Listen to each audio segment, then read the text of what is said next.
one, I mean no one, is paying to see Angel Reese attempt to play basketball. Hell, not even Mama Reese is paying to watch this lack of skill. The numbers tell the story the WNBA wishes it could ignore. When Caitlin Clark went down with a left quad strain on May 25, 2025, the financial shockwaves were instant and brutal. With Clark sidelined for at least 2 weeks, the league's reliance on her star power has been laid bare. Her absence exposes just how wide the gap is between her drawing power and the rest of the league, leaving players like Angel Reese and the stumbling Chicago Sky to face a harsh reality. In women's basketball, one superstar is carrying the weight of an entire league. You can't tell me that the Caitlin Clark effect isn't real. You knew when news broke yesterday that Caitlin Clark was going to be out for a few weeks, that ticket prices were going to go down, but I never expected them to go down 71% for the rivalry game. The moment Caitlin Clark's injury hit the headlines, the WNBA's fragile economic momentum collapsed like a house of cards. Ticket prices for Indiana Fever games didn't just dip. They imploded, free-falling 42% in a single day. What had been averaging $1,370 instantly crashed to just $80. This wasn't a slow correction or a market adjustment. It was the marketplace speaking in real time. Without Clark, the product simply didn't hold the same value. Indiana Fever ticket prices to games over the next 2 weeks have dropped 42% since Caitlin Clark's injury announcement. An average ticket price of $137, all the way down to $80. People are selling their tickets, definitely can't get face value, so what do? They just continue to lower and lower and lower and lower and lower the price. Chicago's gamble backfired the moment Clark was ruled out. The Sky had shifted their June 7th matchup with the Fever from the 10,387-seat Wintrust Arena to the cavernous 21,000-seat United Center, banking on Clark's drawing power to fill the house. Instead, ticket prices cratered. What was billed as a marquee showdown saw its get-in price collapse from $86 to just $25 overnight. For a franchise that had invested heavily in the move, the financial fallout was swift and brutal. Game to the United Center, the home of the Chicago Bulls and the largest arena in the NBA, expecting a marquee matchup between Clark and Sky forward Angel Reese. Now here's where it gets sweet, all right? It gets real interesting right here.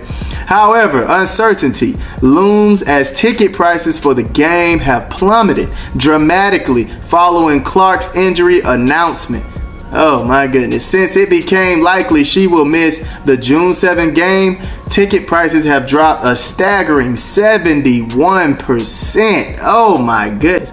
Following from an entry price of $86 to just $25 according to TickPick. This financial freefall underscores a truth the WNBA has long avoided. Its success isn't shared equally among its stars. While players like Angel Reese have drawn attention and accolades, the hard numbers expose a stark reality. Caitlin Clark stands in a league of her own. The television ratings make the divide even clearer.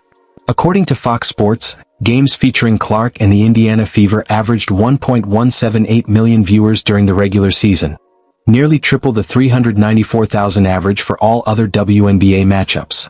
This isn't a marginal bump or a slight edge. It's a seismic shift in the league's television appeal, driven almost entirely by one player. Told you earlier, these WNBA franchises that moved games like the Chicago Sky to the United Arena, you're screwed. You're done. You're cooked.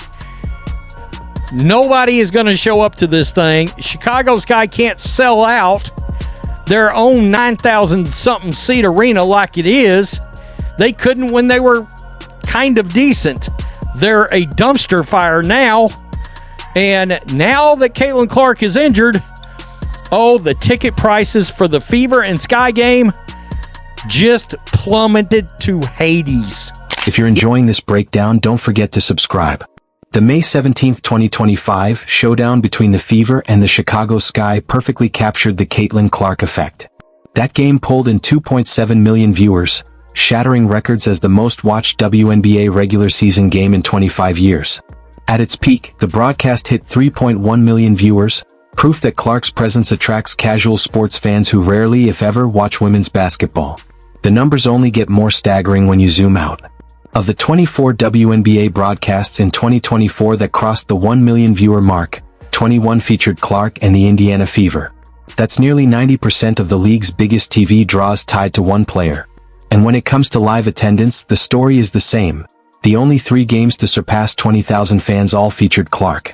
Her star power isn't just boosting the WNBA, it's redefining it. We know that wherever she goes, she's selling out arenas. The ticket prices skyrocket. Like, even trying to get tickets to Carver Hawkeye Arena when they played the Brazilian national team at her old school was just insane prices. If she's going on the road, wherever she's going, ticket sales jumped by 140%. Average is $312. Like, that's crazy. While the WNBA as a whole scrambles to adjust to Clark's absence, no franchise illustrates the unforgiving nature of star power quite like the Chicago Sky. Off to an 0-4 start in the 2025 season, the Sky are winless on the court and overshadowed off it, as their so-called rival continues to dominate headlines, even from the injury list. Angel Reese, long cast as Clark's primary foil since their college battles, now faces the uphill task of staying relevant while leading a team still searching for its identity. The Sky's disappointing start has not only derailed their competitive hopes but also dampened interest from fans and media alike. The contrast becomes painfully clear in ticket sales. Their marquee move to the United Center for a showdown with Indiana once commanded premium pricing thanks to Clark's star power. But back at Wintrust Arena, the Sky's regular home games are slipping in value, with some seats available for as little as $17. The pricing tells the truth the league can't spin. In today's WNBA, entertainment value and market demand revolve around marquee stars. And right now, that star is Caitlin Clark. The WNBA will be reliant on their other stars to maintain the interest of the mainstream. With Angel Reese being the only player with mainstream name recognition, most of the pressure, it is going to be on her to perform. And we have plenty of evidence that proves Angel Reese is not qualified to carry the league. The Sky struggles run deeper than their winless record. Their 0-4 start has fueled a broader conversation about the team's direction and identity. Without the built-in attention that comes from squaring off against Caitlin Clark, Chicago is left to rely on its on-court product alone. And the early results suggest that product isn't enough to sustain the elevated interest sparked by the rivalry. The economic contrast is staggering.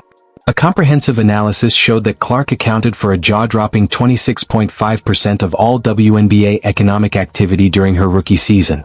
For 2025, projections estimated she could generate roughly $875 million for the league.